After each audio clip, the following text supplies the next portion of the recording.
conference. Thank you very much for allowing me to speak on this. As many of you know, I'm Dr. Amran. I'm a full-time GP, working 9 sessions a week in a place where my patients are dying 10 years younger than the national average.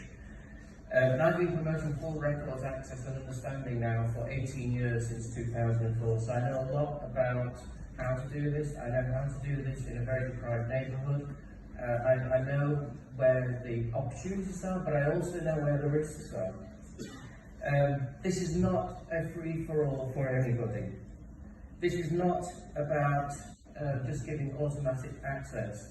Before I started in 2004, I used to think about the patient where I've given them an antibiotic for a chest infection, they've not responded, I've given them another antibiotic, they've not responded, sent them for a chest x-ray, and then wondered what would happen if they looked at that result at home when they're alone, when there's no support in place, and what my responsibility as a GP is for them. Even the most basic college student who's applying to medical school, if asked how will you break bad news, would not say, oh, it's transparency, let them just go and read on whenever they feel like. We all know that we invite the patients in, we try and understand what their understanding is, what they're aware of, what do they want to know. We think about inviting them to bring their family along with them. And if you're in a hospital setting, which is where usually breaking bad news takes place, we might well have Macmillan cancer nurses and other people to support them.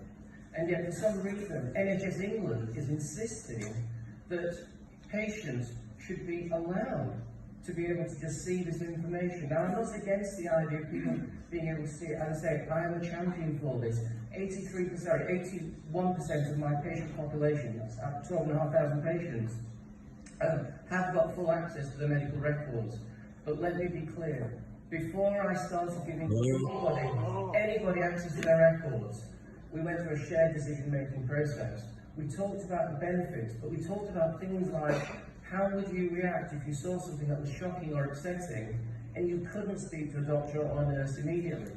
We talked about the fact that if you saw a letter and it wasn't yours, how are you going to deal with it? Are you going to take a screenshot of that and stick it on the internet? Already this month I'm hearing about patients who've taken screenshots of what they've read, put it on the internet, made claims about it. And remember that as doctors, as practitioners, we cannot defend ourselves when they publish these things online because of their right to confidentiality. It's only going to be a matter of time before a doctor takes his own life because his reputation has been sullied because someone has decided to publish this and they cannot defend themselves. And that is why I am absolutely for this motion, and I am keen for everybody, not just here, and even those who are watching on the internet now, to go back and start to say, we need to do this properly, we need to do this safely. We ask everyone to complete a questionnaire before there's an opportunity to discuss this, and then turn around and give access to their records. Please vote for this motion. Thank you.